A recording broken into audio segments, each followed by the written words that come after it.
Just make sure this looks all right. Okay. That looks pretty good. Okay, so if you could first off just say your full name and spell it. Then I have it in case you to put it on something. Okay. Anna Basistan. A-N-N-A. Basistan. B-A-S-T-O-N. And what's the organization that you're running? Our organization's name is DAYA, which means compassion. Nice. Let's check something. Okay, I'm gonna hold this down. Okay, so Anna, so you have an unusual story. So tell me, how in the world did you get to be right here? So in 2008, right after finishing of 12 years of school, I came to volunteer in a children's home, which is this same place. So it was actually a love story. So I fell in love with, which is now my husband, Ahmad. So we went back to Norway, and then I finished off medical school, and then we came back here to run this organization. What was it about this place that drew you here? Why? Why you? Why Norway and this place? Why you here now? I think it's the people here that really makes me come back and also made me settle here again. I mean, all the stories and the openness, they're so open to different culture, and they're so willing to share with their stories. And it's really, people are exactly the same as in Norway, just with such different backgrounds. So that's what made me come here. What do you feel when you're here, you're obviously bringing, tell us about your organization, but then tell me what you're getting from this as well, because it's not just a give, you're also getting a lot, I'm sure. So our organization basically is working with women and children. So we have a Tucson Center, which is after-school classes to help children that come from different backgrounds, basically with parents with little or no education. So how can they manage schooling, which is maybe 100 students in one class, one teacher. They are taught in one level, all children are taught in one level. So the children fall behind, and then there's no way for them to catch up. So our center is basically to bring the children back into being able to learn at the level which is in the classes. And then we have working with women as well, the self-help group. And what we are getting from it, I think the main thing that we are getting from running this organization is all the people. I mean, the love which is in the atmosphere, the love they have towards our children, and you know, it's just so, the people are so worthy of getting a basic education and manage to provide for their families with income. I think it's just that coming from such a different country of Norway, I think just seeing the people, which is such a, I mean, the children going to school and just falling behind. I mean, in Norway, somebody would have picked them up. Parents would have maybe fought for their education. They have nobody that wants to fight for their education.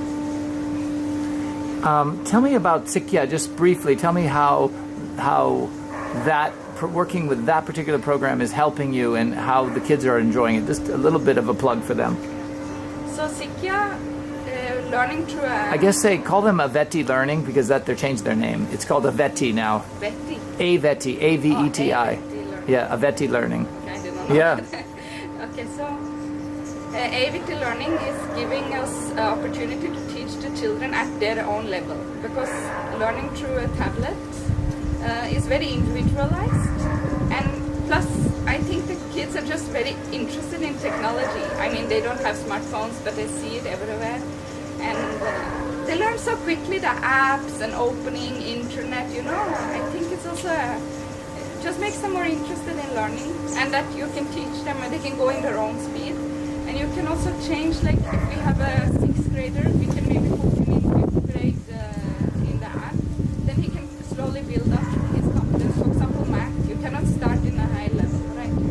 So I think that's basically. And are you seeing improvement in the kids through the program? Like, are you seeing kids' grades improve or studies or learning abilities improve? Definitely, we're definitely seeing improvement in the kids. basically we don't test them much, but of course in school they are very much tested. So most of our indication that they are learning more is that they like to go to school. Some kids that has dropped out of school have started to go to school again. And just being happy coming here, interested, asking questions. Math, that certainly they can do fraction, from only being able to do plus and minus. Yeah. Tell me about your vision for the future here. What do you see coming for down the road? Are you set your feet in the stone here? Are you staying? And what's your vision for the future?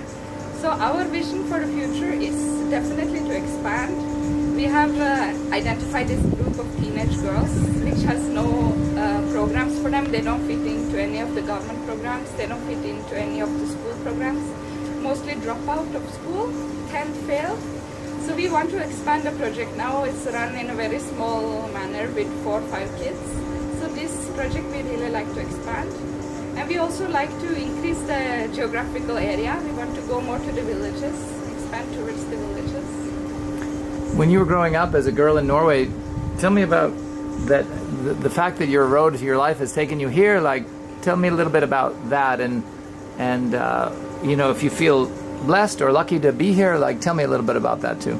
Okay, so my road here, I think, of course, many things has contributed to me being here. I think the one thing was that as a very young girl, I experienced the differences in how much money you have. I remember having, after working, I got my first job, I had some money in, a drawer. And then my sister came home from Kenya and she was talking about sponsorships and kids not being able to go to school because of money. And I remember so much that in that drawer I had like 3-4 years of schooling for one child. So that feeling that why am I so blessed and why I take school for granted, I take most things for granted. So that made that curiosity to investigate more about, how different other countries are. All right. What was the other question? No, and so I'm just thinking, like, now you're here, you have a beautiful family, you have people around that love you. Like, how are you feeling about where you're at in your life right now in this program? Give me just 1 second to look through here and see how this is looking.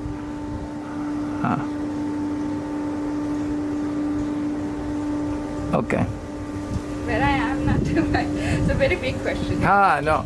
I'm gonna zoom in just a little bit on this too, just to give you a little bit of chance to really be up close and personal. What do you think? I guess maybe that's not a great question. Maybe the question should be, if people, I hear this all the time. People say to me, "Oh, it's so good of you to do this," but it's not so like that. I don't feel like that. I always feel like it's.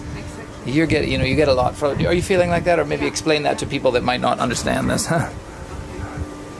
how to explain that? Yeah, I think being here in India, being able to work with so many people, I feel very blessed to see all these people around me grow, being able to contribute to change lives.